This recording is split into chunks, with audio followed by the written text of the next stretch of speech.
Hello everyone, this is Builder for BasicLoL.com, and in this video, I'm going to talk about runes. Runes give your champion bonuses in-game. They cost influence points, or IP, the points you get from playing the game. They come in tier 1, 2, and 3. The first tier is the least powerful and least expensive, and the third tier is the most powerful and most expensive. There are 4 categories of rune: the marks, the seals, glyphs, and quintessences. You unlock rune slots as your summoner level increases. You unlock 1 rune slot every level until you gain your 30 rune slots at level 30. When you hit level 20, you gain the ability to purchase tier 3 runes. You should avoid tier 2 runes because the first tier is relatively cheap and the third tier is powerful, whereas the second tier aren't particularly cheap and aren't as powerful as the third tier runes. Basically, if you buy a large number of tier 2 runes, you're spending influence points on runes which you will eventually replace. Also, you can use the rune recycler, but it is not particularly useful either for upgrading runes or changing runes, because you don't choose which rune you upgrade them to, and you can end up with some pretty useless runes. Although there are many different runes that you can purchase, certain runes are considered to be more viable or are more commonly used and are considered stronger than the other ones. And I'm going to talk about a few of the ones that are considered more strong. Here are a couple of runes you should consider buying for your marks or your reds. Attack damage, which is useful on any champion which uses attack damage. It provides some nice early game damage and makes it easier to last hit minions.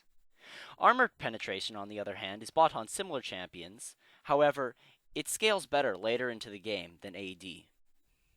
Magic penetration, obviously you'd buy it on a champion that deals magic damage with their abilities. You can purchase attack speed, generally on junglers, to increase their clear speed. And hybrid penetration works on some champions that deal both magic and physical damage, and can be built on some mages who auto-attack a lot early in the game. For seals, your default option should probably be armor, either flat armor or scaling armor, depending on whether you're laning against a physical damage opponent, or if you're not. For other options include health if your champion has a low base health pool, or scaling health if your champion has a low level 18 health. Health regen if you have a tough lane matchup versus a non-physical damage opponent, or mana regen if your champion has a lot of mana problems early in the game. For glyphs, or blues, the most common choices are magic resist, either flat magic resist or scaling magic resist, ability power, and cooldown reduction. Quintessences, or quints, probably have the most diversity in terms of viable options for you to use. You can get attack damage or armor pen, ability power or magic pen, movement speed, lifesteal, health regen, and there's others that you can get. To figure out what you want to get for champions you play, you can look up a guide and see what type of quintessences they use. However, the most common, I would believe, are attack damage, ability power, and lifesteal. It's hard to decide when you want to buy a new rune page, because it's pretty expensive. A rune page costs 6,300 RP, and for that cost, you can get one of the most expensive champions around. So, getting a new rune page doesn't generally happen that often because it's often more fun to get a new champion than a new rune page.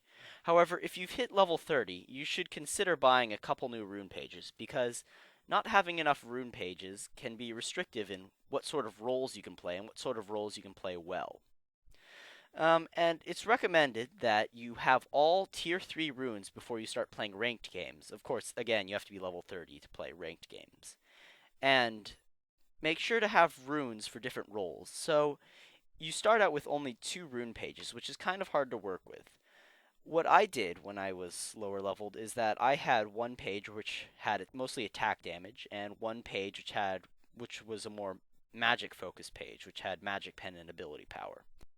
And that's one way you can split your 2 rune pages before you buy any new ones.